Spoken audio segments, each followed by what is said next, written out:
regarding their issue, which is an excuse, okay, you did not get their permission to have certain guests and all this at this launch. Let me tell you, as an author, I'm not sure what it says in your contract, but in my contract, there is no provision that I, as an author, must get their permission whenever I'm promoting my book. My book becomes, the moment one copy is printed, it becomes public domain, as your book became public domain because they gave you 100 copies to go give it to people. So it is for the public to get together, to organize panels, to agree with it, disagree with it, discuss it. It is entirely your right to do whatever you want. So that is actually a very foolish excuse they're giving, which will kind of blow up in their face, that they're telling an author that the author cannot go and promote his own book. This is very stupid of them. So they were not promoting our book. Yes. There was a function organized by a private organization. And you Private organization had a guest list. If Yes. they had an objection, because they had the card, who all are coming. If they Yes. had an objection, so one line on email, official one line, that we have an objection to your guest list. One line, sir. This courtesy, is it too much to ask for? One line that we don't approve of our guest list, please change it. They may have convinced us. We may have convinced them. Maybe we would have changed. Maybe we would have retained. But at least talk.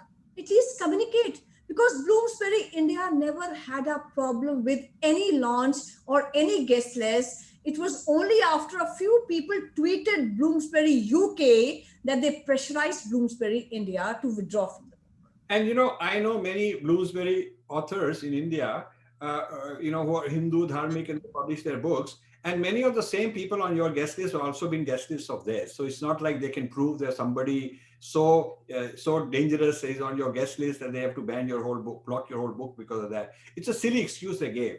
The real reason is under pressure they did it. And so if we come to the heart of the issue, the pressure was applied to the headquarters in Britain. And the people in Britain told the managing director, Rajiv Malhotra, that, hey, listen, withdraw this book. And he just did it without putting up a fight because he's sort of a knocker and they are the boss. And so they said it and he agreed. This is the colonized Indian mind. This is the colonized Indian mind.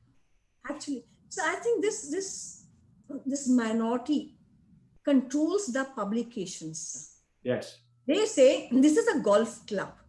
Yes. They say only we, the elites, will be allowed here to publish. Right. We commoners cannot enter their club. And that's why they threaten the publishers. How dare you have such common people, who don't belong to some XYZ family. They are outside the golf club. How can they go with you and publish Bloomsbury? How could you say yes to them? So this is that enlightenment. That was that. Enlightened club hai, golf club hai hamara. The commoners, how can they enter this club? And so look at their hypocrisy. 1 month ago, Bloomsbury has published a book on Shaheen Bagh. And I am told, sir, the authors and the book, they claim that Tahir Hussain is innocent. I have not read the book, but the authors and the book claims that Tahir Hussain is innocent. So Tahir Hussain is charged with Unlawful Activities Prevention Act, which is a very, very stringent law in India, sir. And he's in jail right now. He's in prison.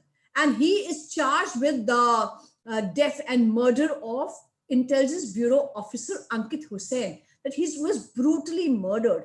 The videos of Tahir Hussein's house are there, that in the rioting which is happening, Tahir Hussain and all the rioters are there on his rooftop supervising the riots. All these things are in public domain. Nobody lynched them. Nobody told Bloomsbury, how dare you publish a book on Shaheen Bagh.